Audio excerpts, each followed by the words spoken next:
Good morning students. तो पिछली class में हम डबल ई 308 जो सब्जेक्ट कोड है उसका लोड एंड लोड कर्व्स के बारे में समझ रहे थे।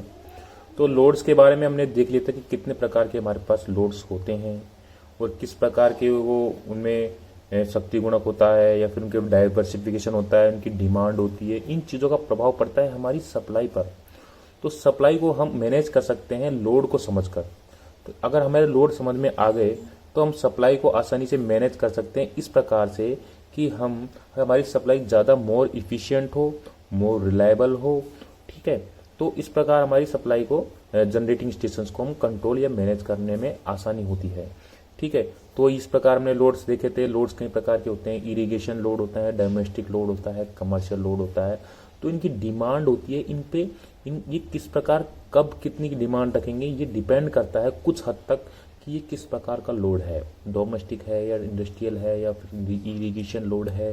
ठीक है, तो अब इनकी वेरिएशन है, क्रोनोलॉजी कुछ अलग अलग होती है, कब कितनी डिमांड कब कम होती है। तो ये थोड़ा सा इनका लगभग सेम सा होता है, तो मतलब इनमें सिमिलिटी सी पाई जाती है, इसलिए इनको अध्ययन थोड़ा सा हमारे लिए आवश्यक हो जाता है। ठीक है, तो आज हम जो समझने वाले हैं वक्र से। वक्र में हमने दो प्रकार के वक्र, हमने जो इंपॉर्टेंट वक्र थे वो हमने देख लिए थे, वो सिंपल भी थे। पहला प्रकार का जो वक्र था उसको हम बोलते हैं क्रोनोलॉजिकल लोड कर्व।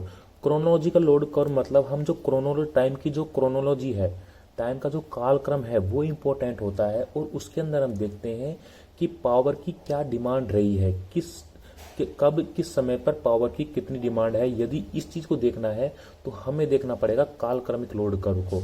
और कालक्रमिक लोड कर्व के लिए हमारे पास कुछ डाटा थे और उस पे बेस्ड न्यूमेरिकल पे हमने समझा था कि किस प्रकार हमें कालक्रमिक वक्र बना सकते हैं पावर और समय के बीच में। पावर समय कौन सा, जो क्रम में हो।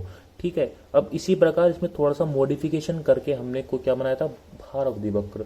भार अवधि वक्र में हमने कुछ नहीं किया, उसमें थोड़ा सा मॉडिफिकेशन किया था और भार अवधि को ज्यादा इंपॉर्टेंस देते हुए हमने ज्यादा मैक्सिमम लोड वाले जो अवधि थी उसको पहले करके और उस अवधि के बाद हम डिसेंडिंग ऑर्डर में जिस प्रकार पावर कम होती जाती है उसको हमने अरेंज किया था, मॉडिफाइड किया था कालक्रमिक कर्व को, तो उसे हमने बोला था भार अवधि वक्र। तो आज जो दो अलग प्रकार के दो हमारे पास वक्र जो समझने के लिए हम बैठे हैं वो है मास कर्व और है एनर्जी लोड कर्व। ठीक है, तो ये थोड़े से हल्के से डिफिकल्ट हो जाते हैं, लेकिन इनको हम आसानी से बना सकते हैं कालक्रमिक लोड कर्व से और load duration curve load curve से। तो सबसे पहले हम देखेंगे आज मास कर्व देखेंगे। ठीक है, तो मास कर्व क्या होता है, मात्रा वक्र। ये दिखा रहा है हमारे पास मात्रा वक्र, मतलब इसके अंदर टाइम की क्रोनोलॉजी ज्यादा इंपॉर्टेंट है। इसलिए ये बनेगा क्रोनोलॉजिकल लोड कर्व के लोड कर्व से हमें आसानी से इसमें अंदर हम बना सकते हैं। तो इसको कालक्रमिक लोड कर्व की सहायता से हम इसे बनाएंगे। ठीक है, तो अब इसको बनाने के लिए हमें देखना होगा किस किस के बीच में बनता है। ये बनता है एनर्जी के और टाइम के बीच में। टाइम कौन सा, फिक्स्ड टाइम, काल जो क्रम में है क्रोनोलॉजिकल टाइम में के बीच में बनता है। और ये एनर्जी है, एनर्जी को हम इस प्रकार इंगित कर देंगे 500 1000 किलोवाट। ये किलोवाट हावर में इसको शो करेंगे, 1000 1500 2000। ठीक है, तो ये 2500, ये 3000 3500 और 4000, ये 4500 तक हमने इसको बना दिया है। ठीक है, अब टाइम हम देखेंगे, टाइम के क्रोनोलॉजिकल मतलब किस टाइम तक कितनी एनर्जी हमने प्रोवाइड की है कंज्यूमर्स को। ठीक है, तो अब शुरू का देखिए आप टाइम, सुबह के रात को 12 बजे से सुबह के 6 बजे तक हमारे पास जो डिमांड रही वो 120 किलो वाट की रही, पावर की रही। तो अब हम ये देखेंगे कि 6 बजे तक कितनी पावर, कितनी एनर्जी कंज्यूम की गई कंज्यूमर के द्वारा। ठीक है, तो ये आप यहाँ से 0 से यहाँ पे कालक्रम बना दीजिए, 0 से 6 बजे तक। ठीक है, ये 6 बजे तक बना दीजिए। अब इस 6 बजे तक आपके पास कितनी पावर आई गई, तो इसको निकालने के लिए आप क्या करेंगे, इसके अंदर कुछ मॉडिफिकेशन करेंगे। देखिए कितनी एनर्जी, एनर्जी को निकालने का फॉर्मूला होता है पावर इनटू समय। तो समय हमारे पास कितना है 6 घंटे, 120 किलोवाट इंटू 6 बराबर कितना हो गया 720 किलोवाट हावर हमारे पास एनर्जी की डिमांड रही। डिमांड को फुलफिल किया। सुबह के 6 बजे तक हमने 720 किलोवाट हावर की एनर्जी को सप्लाई दे दी।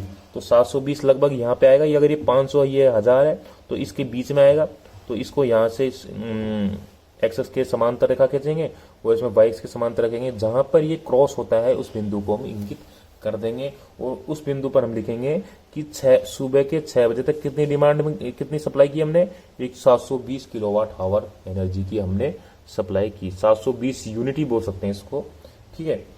उसके बाद आप देखिएगा अब क्या करेंगे। अब अगले 2 घंटे तक हमने कितनी सप्लाई की, 200 किलोवाट की सप्लाई की। तो मतलब आप कितनी एनर्जी पहुंचा चुके हो, कितनी एनर्जी आपने सप्लाई की यहां पर, तो 200 इंटू 2 बराबर 400 किलोवाट आवर आपने एनर्जी को सप्लाई दिया। तो मैं ये कह रहा हूं कि अगर इस समय को मैं 0 से नापूं तो आप कितनी एनर्जी प्रोवाइड कर चुके हो अब तक सुबह के 12 रात के 12 बजे से। तो इसके अंदर मैं 720 भी ऐड कर दूंगा तो कितना आ जाएगा मेरे पास, ये आ जाएगा 1120 के आसपास, 1120 के पास में। तो ठीक है, तो सुबह के 8 बजे तक कितनी एनर्जी सप्लाई की मैंने, 1120। तो ये 1120 लगभग यहाँ पे आएगा। इसके समांतर रेखा खींचूंगा और इसके समांतर रेखा खींचेंगे तो इस बिंदु को जो इंगित करेगा वो सुबह के 8 बजे तक कितनी एनर्जी सप्लाई कर चुका होगा, 1120 यूनिट। ठीक है, 2 बिंदु आपके पास आ गए। ठीक है, अब अगला बिंदु निकालने के लिए क्या करोगे, अब कितना है, सुबह के 10 बजे तक का डाटा हमारे पास दे रखा है। कितनी डिमांड रही है, 300 किलोवाट की। ठीक है, तो अब आप इसको एनर्जी को काउंट कीजिए कि 2 घंटे तक आपने कितनी एनर्जी एक्स्ट्रा काम ली है। तो इसको देखेंगे हम 300 इंटू ये कितने घंटे हो गए, 2 घंटे हैं तो कितने हो गए, ये 600। ठीक है, ये हो गई 600 किलोवाट आवर। तो अब आप इसको क्या कीजिए, सुबह के 10 बजे तक। ठीक है, तो अब आप इस 600 किलोवाट आवर को पिछले वाले 1120 में ऐड कर दीजिए, क्योंकि वो एनर्जी को ऐड करते हुए चलेंगे। ठीक है, ये कम्युलेटिव एडिशनल इंटीग्रेशन टाइप का हमारे पास क्या है, कर्व है। थोड़ा सा डिफिकल्ट है लेकिन इस तरह ही बनेगा। तो अब इसको में 1120 ऐड कर देंगे तो कितना आएगा हमारे पास, ये आएगा 1720 के, ये आएगा 1720 के यूनिट के बराबर। ठीक है, तो 1720 यूनिट अब देखेंगे इसके अंदर, 1720 यूनिट 1500 और 2000 के बीच में लगभग यहां पे आएगी। और हमारे पास टाइम कितना है, 10 बजे तक। तो सुबह के 10 बजे तक कितनी एनर्जी काम में ले ली गई, सुबह के 10 बजे तक कितनी एनर्जी काम ली गई, तो इसको बताएगा ये बिंदु। ठीक है, अब इसी प्रकार आप आगे बढ़िए। ये कितना है, 220 किलोवाट आवर, कितने घंटे के लिए, ये है हमारे पास 10 से 6 बजे तक। तो कितने घंटे हो गए, ये हो गए 6, 7, 8 घंटे। तो इसको आप काउंट कीजिए, 220 इंटू 8 बराबर कितने हुए, 0, 8 दूनी 16, 8 दूनी 16 और 1 17, 1760। अब 1760 में आप पिछले बार वाला एनर्जी को ऐड कर दीजिए। इसको ऐड करने के बाद भी हम बता सकते हैं कि सुबह के शाम के 6 बजे तक कितनी एनर्जी काम में ले ली गई। ठीक है, तो 1720 को हम ऐड करेंगे तो 0, 8, 7, 14, 3, 300, 3480। तो ये आप क्या कीजिए, इसमें सुबह के शाम के 6 बजे तक, शाम को 6 बजे को हम 18 भी इंगित कर सकते हैं। ठीक है, तो 18 भी इंगित कर देंगे। तो ये देखिए आप, और कितनी एनर्जी है, 3480। तो 3480 यहाँ के लगभग आएगा, यहाँ के आसपास आएगा। तो इसको आप इस तरह पैरेलल रेखा इसके खींचेंगे, एक्स के और वाई एक्स के। तो ये जो बिंदु है वो क्या इंगित करेगा आपका, कि भाई आपका ये करेगा शाम के 6 बजे तक कितनी एनर्जी कहाँ मिली गई 18 घंटे तक, 3480। ठीक है, अब इसी प्रकार रात के 12 बजे तक, रात के 12 बजे मतलब रात को 24 बजे। ठीक है, अगले उसी टाइम वापिस आ जाएंगे। तो उस टाइम तक कितनी एनर्जी काम में ले ली गई, तो उसके अंदर आप क्या करोगे, इसी प्रकार आप क्या करोगे, 120 इंटू 6 बराबर 12, 720 यूनिट प्लस जो पहले वाली यूनिट थी उसको भी ऐड करेंगे तो ये आएंगे 4200 के बराबर। अब 4200 के बराबर आया तो 4200 कहाँ आएगा यहाँ पे, और 4200 का पैरेलल रेखा खींचिए और आप 24 आवर्स के बराबर यहाँ पे ले लेंगे तो ये इंगित करेगा।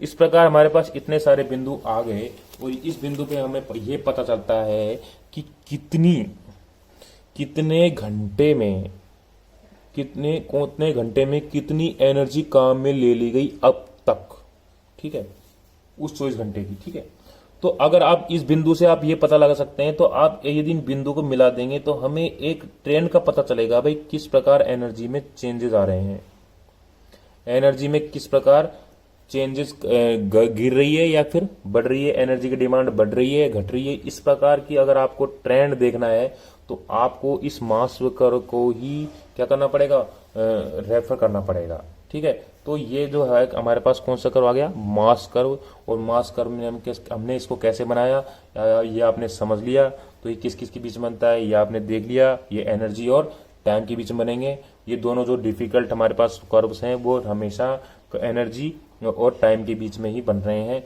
तो इसके अंदर जो काल का क्रम है वो इंपॉर्टेंट रखता है, मतलब काल क्रम के अनुसार हमने इसको बनाया है। और इससे हमें ये पता चलता है कि कितने समय पे हमें अब तक कितनी एनर्जी को खर्च कर दिया और कितना हमारे पास इसका मार्जिन बचा है और हम कितनी एनर्जी और प्रोवाइड करनी है। इससे हमें एक ट्रेंड का पता चलता है। ठीक है, तो इस प्रकार हम इस मास कर्व को रेफर कर सकते हैं। इसी प्रकार यदि हमें अब तीसरे प्रकार का जो लोड कर्व है उसे समझने के लिए हम इसको वापस से हम बनाएंगे। एक ग्राफ के लिए हम डाटा इंगित कर लेते हैं। तो अब हम जो बनाने वाले हैं वो है भार अवधि वक्र। जो चौथे प्रकार का लोड कर्व्स है वो है भार ऊर्जा वक्र।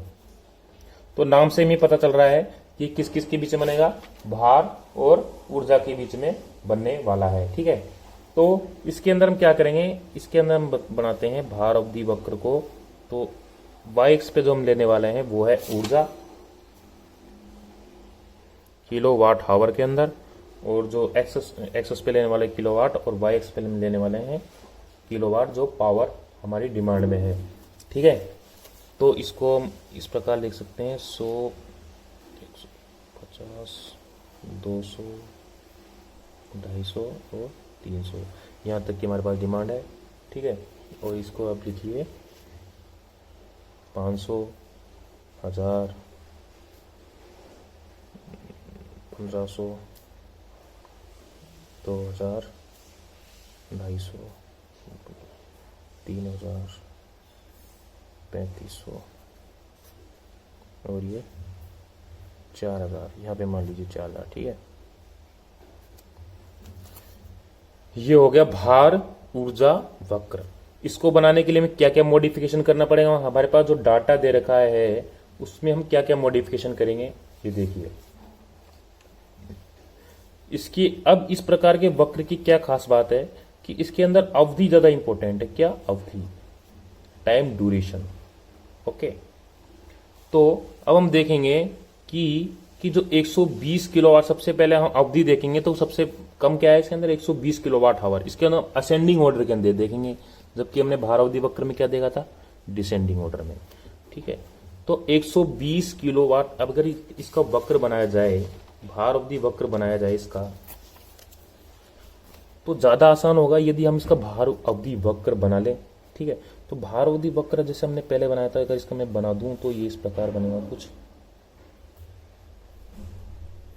300 किलोवाट 2 घंटे तक, फिर ये आ गया 220 किलोवाट 6 घंटे तक, 2, 10,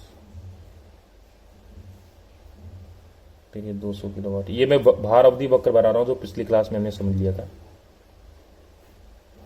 और ये 120 किलोवाट 24 घंटे का, ये 24 घंटे का मेरे पास भार अवधि वक्र है जो मैंने इस डाटा के अनुसार इसको बनाया है। ठीक है, तो इसके अंदर हम देखेंगे कि 120 किलोवाट हावर, 120 किलोवाट जो हमारे पास पावर है, उससे उतनी अगर ऊर्जा का हमारे पास संयंत्र लगा होता तो हम कितनी एनर्जी को सप्लाई दे चुके होते लोड्स को। ठीक है, तो ये कितने घंटे तक काम आई है? ये काम आई है हमारे 24 घंटे तक। यदि काम आती, अगर हम 120 किलोवाट हावर को 124 घंटे तक काम लेते तो कितनी एनर्जी आप उसको सप्लाई कर चुके होते लोड्स को? तो ये देखेंगे कितनी है, तो 24 घंटे से मल्टीप्लाई करेंगे 120 को, तो 120 और या फिर उससे अधिक, तो 120 या उससे अधिक के कितने करेंगे? 120 या उससे अधिक, तो ये आप बना लीजिए, तो 120 या उससे अधिक कितने घंटे के लिए काम आ रही है? लगातार थ्रू आउट 24 घंटे तक आपके पास इतनी डिमांड है। डिमांड है कि नहीं? डिमांड है, फुल डिमांड है। तो 24 घंटे तक के आपके पास डिमांड है, तो आप इसको मल्टीप्लाई कीजिए 120 इंटू 24 से कितना आ गया आपके पास? 2880। ठीक है, अगर आपके पास 120 किलोवाट का संयंत्र लगा हुआ है तो आप कितनी सप्लाई दे चुके होते? 2880 यूनिट को आप सप्लाई दे चुके होते। तो इसका एक वक्र बनाएंगे अपन, या फिर अपन पहले इसका डाटा ही कंप्लीट कर लेते हैं। और यदि 120 किलोवाट हावर या उससे अधिक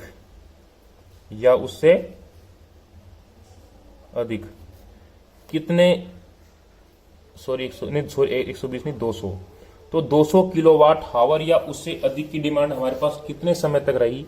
तो इसके अंदर आप देखिए, ये 0 से ये 12, तो आपके पास 12 घंटे तक लगातार इतनी डिमांड रही है। तो कितने घंटे तक रही है? अवधि कितनी है? 12 घंटे। तो आप 280 प्लस 12 इंटू 200 बराबर कितना कर दोगे? 3440। इसका कहने का मतलब यह है कि हमारे पास यदि 200 किलोवाट का संयंत्र लगा होता जनरेटिंग स्टेशन पे, तो हम इतनी एनर्जी को तो सप्लाई दे ही चुके होते।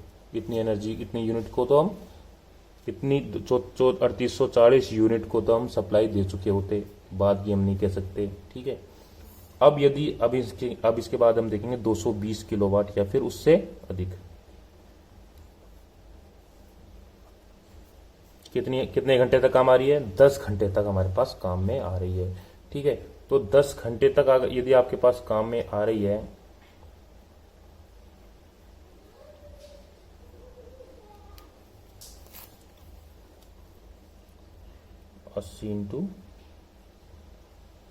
सॉरी 200 नहीं आएगा, इसका गैप हम देखेंगे। गैप 120 का तो हम काउंट कर चुके हैं, इसका गैप देख रहे थे हम, सॉरी। ठीक है, तो ये 200 में से 120 माइनस करेंगे तो आप कितना आएगा? 80। ठीक है, अब इसी प्रकार 220 या उससे अधिक, तो 220 या उससे अधिक मतलब आप कितनी एनर्जी ज्यादा सप्लाई कर रहे हो? 20 किलोवाट। तो 20 किलोवाट कितने घंटे तक? 10 घंटे तक, 0 से लेकर 10 घंटे तक। तो 10 घंटे का हमारे पास समय अवधि है, और कितनी एनर्जी हम सप्लाई कर चुके हैं? 3840। और अब कितनी अधिक सप्लाई कर रहे हो? 20 किलोवाट। कितने घंटे तक? 10 घंटे तक। तो कितना आंसर आएगा इसका? इसका आएगा 4040। ठीक है, यहां तक के डाटा का मतलब यह है कि आपके पास यदि 220 किलोवाट हावर का संयंत्र होता तो आप इतनी एनर्जी को सप्लाई में दे चुके होते। मतलब इतना तो आप काम अपना कंप्लीट कर ही चुके होते। तो अब यदि 220 के बाद 300 किलोवाट आवर की जरूरत पड़े, 300 किलोवाट या उससे अधिक की, तो आप कितने घंटे तक काम ले रहे हो? 2 घंटे तक काम ले रहे हो। ठीक है, और कितनी अधिक ले रहे हो? ये हम ले रहे हैं साहब, 220 में से 300 माइनस किया तो 300 में से 220 माइनस किया तो 80। तो ये है 40, 4040। तो आप पहले से ही रख रहे हैं, पहले से आप सप्लाई दे चुके हैं। तो 80 इंटू 2 बराबर आपके पास आएगा 4200 यूनिट। ठीक है, कितने घंटे के लिए? 2 घंटे के लिए। तो अब आप तक आपका ये पूरा डाटा हो चुका है। मतलब आपके पास 300 किलोवाट आवर का संयंत्र लगा हुआ है, तो आप पूरी सप्लाई दे ही चुके होंगे। लेकिन मान लो यार ये आपके पास 300 किलोवाट का न हो, 220 किलोवाट का भी हो, तो आप अपना लगभग बहुत अधिक काम कंप्लीट कर चुके हो। कर सकते हो। और आप 20 यूनिट आप इसको अपने हिसाब से मैनेज भी कर सकते हैं कि ये 300 किलोवाट में से जो 80 किलोवाट एक्स्ट्रा है, इसको हम कहीं और दूसरे संयंत्र से या फिर किसी अन्य सोर्स से भी इसको वो कर सकते हैं क्या, देख सकते हैं। इसके अंदर कॉस्ट बेनिफिट एनालिसिस भी करते हैं कि हमारी कितनी कॉस्ट आ रही है एक्स्ट्रा पावर को बनाने के लिए। एक्स्ट्रा पावर को बनाने के लिए हमें कितनी कॉस्ट अधिक पड़ रही है, जबकि हमारे पास पर यूनिट का पैसा उतना ही मिलने वाला है। ठीक है, तो इस प्रकार के ट्रेंड्स को हम कॉस्ट बेनिफिट एनालिसिस करते हैं कि किस प्रकार में डिमांड को कितनी सप्लाई दी जाए या फिर कितनी कटौती की जाए कि हमारी सेविंग्स मतलब इफिशियंसी ज़्यादा बनी रहे। पावर जो जनरेटिंग स्टेशन है उनकी पावर प्लांट्स की। ठीक है, तो इसका वक्र बनाते हैं अब हम। तो वक्र बनाएंगे तो वक्र ही आप देखिएगा, वक्र आप इस डाटा के देखते हुए आप आसानी से बना सकते हो। ये है हमारा पास किलोवाट और ये है एनर्जी। तो किलोवाट एनर्जी के बीच में भार ऊर्जा के बीच में जब वक्र बना रहे हैं वो इस प्रकार है कि 120 किलोवाट की एनर्जी आप कितनी 120 किलोवाट के संयंत्र से कितनी एनर्जी सप्लाई कर रहे हो, 3880। तो 3880 यहाँ के आसपास आएगा। तो आप इसे एक पैरेलल रेखा यहाँ खींच दीजिए। इस बिंदु को आप नोट कर लीजिए। तो इस बिंदु का नाम होगा 3880 किलोवाट और कितने 120। इसी प्रकार आप नेक्स्ट देखेंगे हम 3840 आपका आएगा लगभग यहाँ पर। और कितने संयंत्र की जरूरत पड़ रही है आपको, 200 किलोवाट एनर्जी के संयंत्र की आपको आवश्यकता पड़ेगी। तो ये बिंदु होगा आपका 3840 और 200।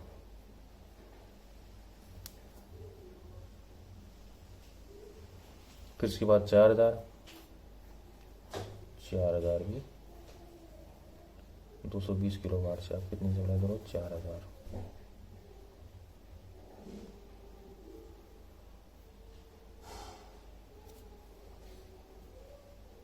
सॉरी, ये इसका है और ये 4000 वाला ऊपर है।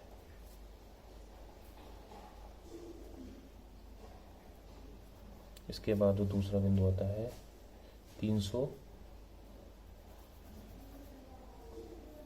और 4200।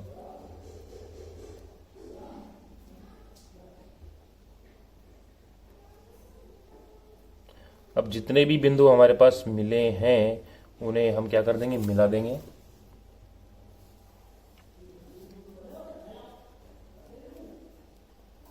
ठीक है, तो इस प्रकार ये हमारे पास एक कर्व बन गया। इसको हम बोलेंगे एनर्जी लोड कर्व।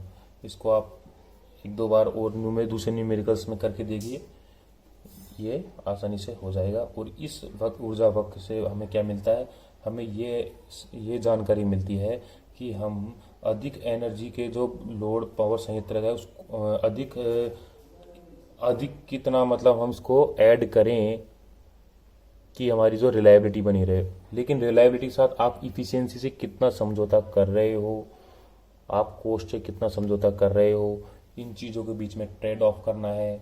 तो आपको इस प्रकार के कर्व की आपको आवश्यकता पड़ेगी। वैसे आपके सिलेबस में इतना कुछ जानकारी मांगेंगे नहीं, आपसे केवल एक सिंपलेस्ट वक्र पूछा जाएगा और वक्र को आपको इस तरह बनाना है। ठीक है, तो वक्र में आप ये चीज़ ध्यान में रखिएगा कि कितने किलोवाट हावर तक के संयंत्र से आप कितनी एनर्जी सप्लाई में दे रहे हो, कितनी एनर्जी सप्लाई को आप फुलफिल कर रहे हो, कितनी संतुष्ट कर रहे हो आप एनर्जी डिमांड को। ठीक है, और जबकि दूसरा है मास वक्र, ये कुछ अलग हमको जानकारी देता है। ठीक है, तो इन दो वक्रों को आप आसानी से समझ गए होंगे। तब अगले चैप्टर में हम क्या समझेंगे, an important factors and terms. कुछ इम्पोर्टेंट फैक्टर्स होते हैं हमारी सप्लाई या फिर हमारे जो एनर्जी डिमांड है उसके अंदर, तो उन फैक्टर्स पे डिपेंड करता है कुछ हद तक हमारी सप्लाई या फिर हमारा कुछ मैनेजमेंट, हमारी कुछ इफिशियंसी। हम तो इनको समझने के लिए हम अगले चैप्टर में समझेंगे। यहाँ तक हमारा जो डिफ़िकल्ट पार्ट है उसका वो कंप्लीट हो चुका है। जो अगले चैप्टर है वो जो अगला जो हमारा पार्ट है, जो रिमेनिंग पार्ट है किसका, चैप्टर फर्स्ट का, इट्स नॉट सो डिफिकल्ट, वो ज़्यादा कठिन है नहीं, आप इसको आसानी से समझ सकते हो। और उसके अंदर छोटे छोटे न्यूमेरिकल्स हैं, दो दो, तो आप उसको आसानी से सोल्व कर लोगे मुझे लगता है। लेकिन आप इन दोनों जो वक्र है, मास कर्व और एनर्जी लोड कर्व, इसमें आप ध्यान दीजिएगा, ठीक है। तो आप इसको एक दो बार घर पे भी सोल्व कर कीजिएगा। और आप मेरे से क्वेश्चन भी कर सकते हो, अगर आपके समझ में नहीं आता कुछ तो आप मेरे को यूट्यूब मतलब व्हाट्सएप पे आप मैसेज कर सकते हैं, या फिर आप मेरे को कॉल भी कर सकते हैं, ठीक है। तो मैं आपको वहीं मिल जाऊँगा, आपकी मेरे को प्रॉब्लम है उसमें व्हाट्सएप पे सेंड कर दीजिएगा, ठीक है। धन्यवाद।